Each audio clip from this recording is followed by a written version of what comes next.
I finally did it. I finally got myself my own custom mechanical keyboard. Let's break it down. Let's go. What's the keyboard kit we're using?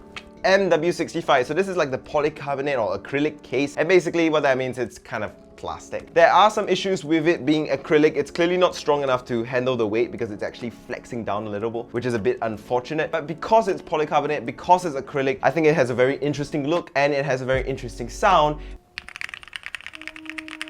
Because, well, of its material choice. I think it sounds actually very different to a wooden case keyboard or a metal case keyboard. Do you know the case has a lot more impact on the sound than you think it does? The material, the mounting, all that, it actually plays a bigger factor in the sound than the switches almost sometimes.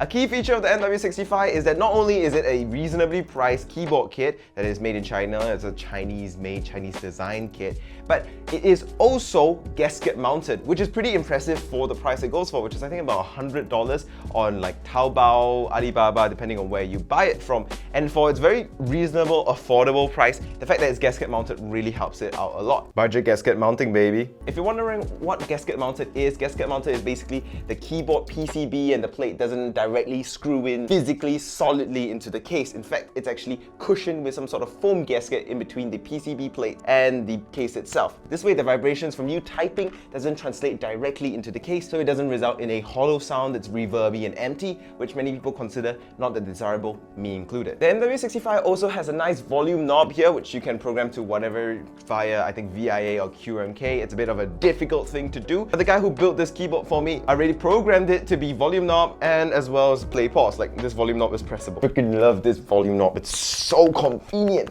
Obviously, this is a 68 key layout keyboard, so it has an extra row of keys with page up, page down, delete, as well as your arrow keys, which is super useful for navigating in video editing software or just programming things. This is the superior layout, no question about it, no argument. Build quality does suffer a lot with this board because, well, it's polycarbonate, so it's very weak, light, and feels a bit fragile. But because it's just going to sit on my table the entire time it's in my ownership, I'm not really concerned that it's going to break. I don't slam my keyboard, I'm not that toxic. But if you want to see my toxicity, you can follow me on my streaming page called ZXTech, linked in the description. Moving on, let's talk about the mods that we did to this keyboard. Well, not me, the person who built this keyboard for me did. Mod number one, there's the tape mod. This is a very simple, cheap mod to do. All he had to do was tape the back of the PCB. And what this does is I think it does some sort of, basically it changes how the keyboard flexes and how the sound waves inside kind of reverb and bounce around. So the tape kind of really affects the sound. For some people, tape mod seems to amplify the sound of their keyboard. For some people, tape mod seems to dampen the sound. For some people, it raises it in pitch. For some switches and some setups, it lowers it in pitch. Either way, the tape mod is something that you can try because it's free, it's cheap, it's really easy to do, and well, it improved the sound of this keyboard, I'm sure. Another mod that was done to this keyboard I think is more important and more massive than this tape mod is the PE foam mod. So basically, there's a layer of thin, super cheap PE foam between the switches and the PCB plate itself. So what that does is that, you know, basically these switches then become more secure, more tightly secured in place because there's kind of the layer of foam kind of filling in the cracks, almost like thermal paste. And it also absorbs some of the vibrations from your switches when you bottom out the switches. So it kind of cushions it even more, makes it sound a little bit better, reduces that hollow sound. No one can be really sure what a PE foam mod does exactly, but in most cases, it tends to improve the quality of the sound. So I'm going to be trying to do that to any hotspot keyboard I have from now on, B68 and RK68 included. Who knew that masking tape and random packaging foam can improve your ASMR-ness of your keyboard so much? Now you might ask, how about the most important thing in a mechanical keyboard? The switches. I actually went with a very interesting switch choice here that I think a lot of people will be surprised by. I didn't go with Gaterons, I didn't go with Zelios, I didn't go with your really popular choices. I went with the brand that started it all, Cherry MX Black. Yes, I went with MX Black Hyperglide switches for this keyboard. Not because of any particular reason, but because I was curious into how they performed. And I was also very curious as to, well, how good are they? And also because there was a good deal on them, so I had to take it from the guy who built this keyboard. It was substantially cheaper to go with MX Black Hyperglide. So the MX Black Hyperglides are of course filmed and lubed with Krytox 205G0. I think basically that's pretty much what he did. I think he also put the springs in dielectric grease. I didn't oversee every aspect of the keyboard build myself, but basically he lubed it and it's gotten to a very nice point where I can say that is very nice and very smooth. Arguably though, the Gateron yellows on my TechWare B68 is actually smoother and less scratchy than the switches on here. But because the Gateron yellows are so heavy, I actually don't prefer them to this for gaming. If not, I would have swapped it over. Maybe I can put the springs from this switch inside the yellows and then put the yellows onto this board, but maybe that's a mod for another time.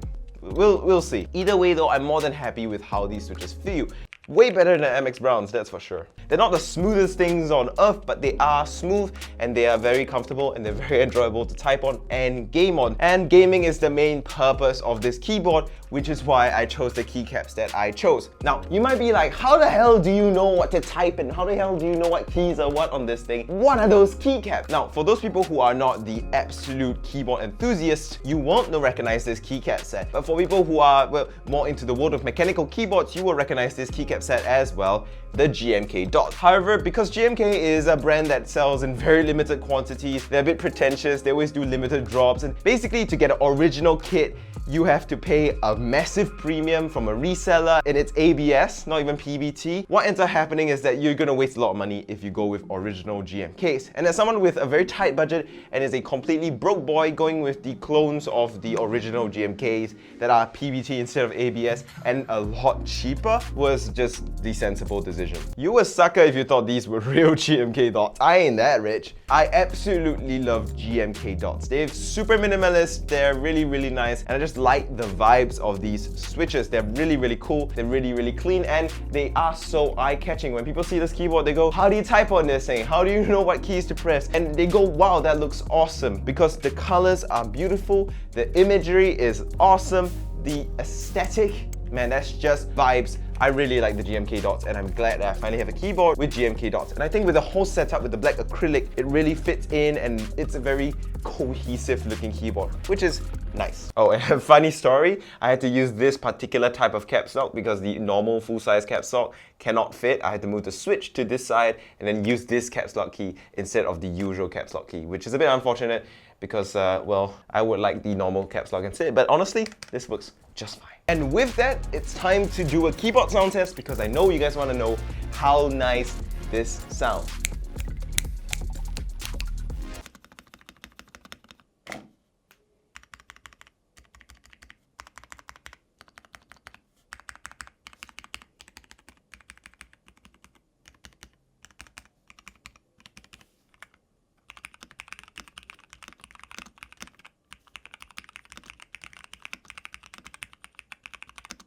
What rattle? Huh?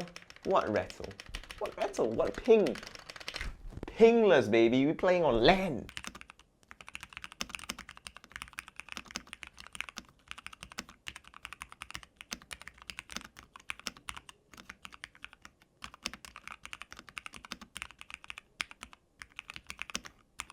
Dude, even the volume knob sounds crisp.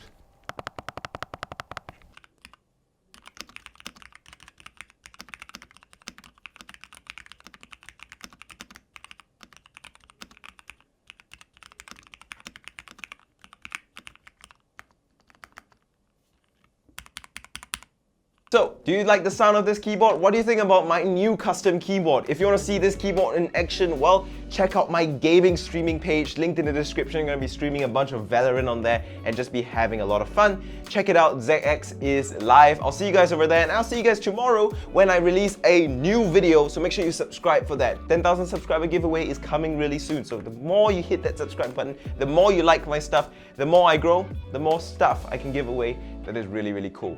Not this though. This is my new baby. See you guys next time. Goodbye. 再见.